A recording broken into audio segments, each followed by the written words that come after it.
Ibu anu, serem. Ya kami lihat ini kan ada perbedaan data di dua administrasinya. IMB-nya itu kita lihat 1.200. Data Korselis di izin yang dari provinsi itu 14.000.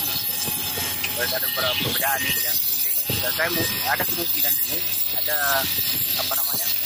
yang di perbedaan data ini kan kalau dari segi pembayaran ini kan sudah sangat jauh 14.000 dengan 1.200.